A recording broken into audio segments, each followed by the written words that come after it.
Hello, I'm Morie Gertz, and I'm chair of the Department of Medicine at Mayo Clinic, Rochester, and a member of the myeloma amyloid disease-oriented group, the so-called Mad Dog.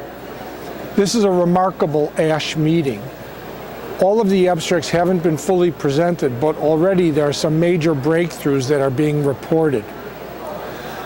A randomized trial involving over 1,300 patients who are not eligible for stem cell transplant were randomized to the European standard therapy melphalan prednisone thalidomide, with another group being randomized to lenalidomide dexamethasone for a fixed period of 18 months versus a group that received lenalidomide dexamethasone indefinitely until the disease progressed.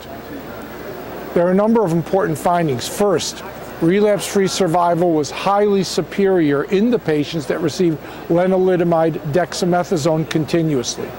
Secondly, the toxicity was substantially lower. Modifications because of reduction in blood counts were lower in the lenalidomide dexamethasone group, and the number of patients who remained on treatment were higher in the lenalidomide dexamethasone group.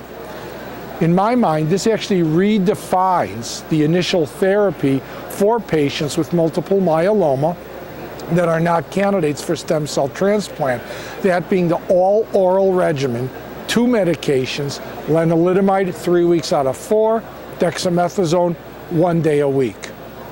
A second very important presentation for patients whose myeloma has previously been treated was given by the MD Anderson group when they looked at a triplet of 3 novel agents, carfilzomib, pomalidomide, and dexamethasone. These 3 agents were very well tolerated and in combination were able to be given at full dose.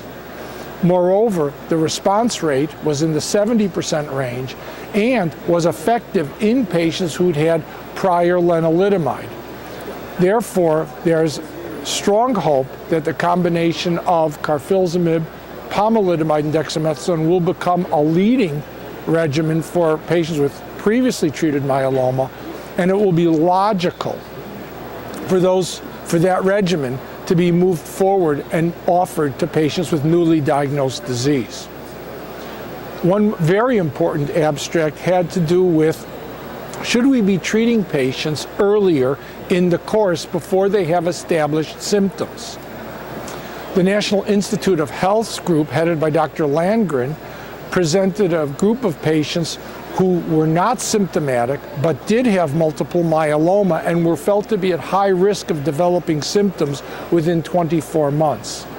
These patients were treated with carfilzomib, lenalidomide, and dexamethasone with a 100% response rate, and 90% achieved a stringent complete response.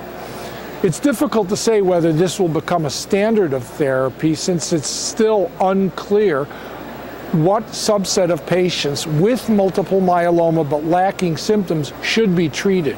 And much of the focus needs to be defining the group that, if observed, will eventually develop symptoms soon and would be best served by earlier therapy. There's no question in my mind that we're moving closer and closer to a cure of multiple myeloma.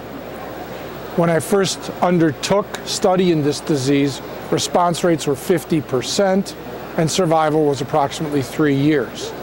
It's now routine to see combinations of therapy produce 100% response rates, 70% complete response rates, and now patients who are surviving 10 and 15 years are quite commonplace. There are at least a half a dozen new drugs in the pipeline for investigation, which will continue to push the envelope and improve the prognosis for patients with multiple myeloma so that functionally they will be cured.